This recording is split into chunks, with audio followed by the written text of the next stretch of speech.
Thank you very much, Mr Speaker.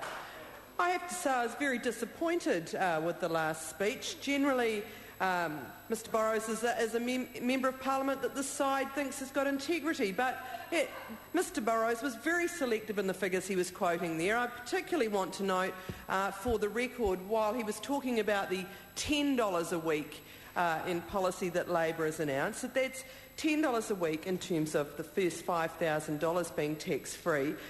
Labor is also talking about another $10 a week from removing GST off fruit and vegetables, something that will help families, as well as another $80 a week for those on the minimum wage. So let's make sure in this House, when we're talking about what other parties are doing, that we are accurate in explaining that policy. So that is $100 a week for those on minimum wages and immediately above the minimum wage. But I want to talk about New Zealand going backwards as well, a point that a couple of my colleagues have mentioned, and the last speaker talked about how the country is going forward. Well, maybe this really is about your perspective. Maybe, sorry, not yours, Mr Speaker, about a person's perspective, because from this side of the House, the only things that seem to be going forward or growing are poverty, the gap between rich and poor, and prices. These are all things that we would all have to say, because it's, you can prove it, that those things are growing. Certainly the economy isn't. The New Zealand economy is stagnant. Jobs are not growing. We have 77,000 young people not in education or in training or in jobs, something that the Prime Minister seemed to think was laughable in question time today. I think that's outrageous. That is absolutely outrageous. This is something that will cost us very, very dearly, socially and economically, to have young people languishing in the scrap heap. So jobs aren't growing. Investment in skills certainly isn't. It's all very well to talk about tertiary education funding increasing, as was the case in question time today. That was talking about funding for the university sector, which is important. But what about investing in apprenticeships? What about investing in traineeships? We are going backwards in those areas.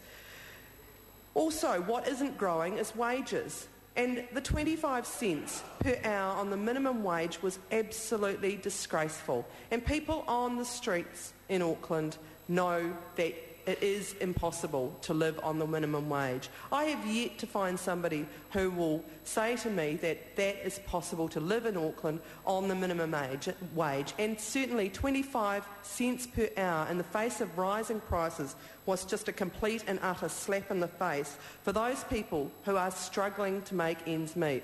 So our policy, if elected, of lifting the minimum wage immediately to $15 an hour is an important one, and one that is recognised and supported by people irrespective of their own income. So not just those people on the minimum wage, not just those people who are earning a little above the minimum wage, but many middle income and high income people, because if they are honest, they know it is impossible to live in Auckland, and I'm sure elsewhere in New Zealand, on the minimum wage. So people are struggling to make ends meet.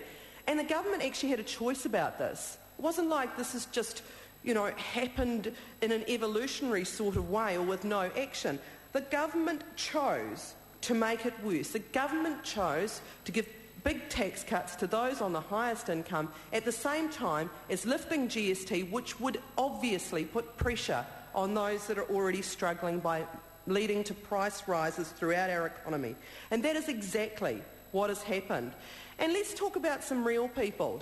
Certainly in the area I'm working in the Maungakiekia electorate, I've had recently an optometrist contact my office saying that a middle-aged man had come in trying to sell his glasses back because he needed some income and he was trying to sell his glasses back. Now, I think that's a sad story. Also, recently when I relaunched the Stop Loan Shark campaign in Onehunga, and we had a number of people there, including the Salvation Army, we heard a story of a family of 5 trying to feed themselves on $80 a week. $80 a week on food for a family of 5. This is just not going to happen. And what is happening as a result of this? increasing dependence on loan sharks, increasing indebtedness, and the government is cynically now acting on this because they know that there is public concern on this issue. Tim McIndoe.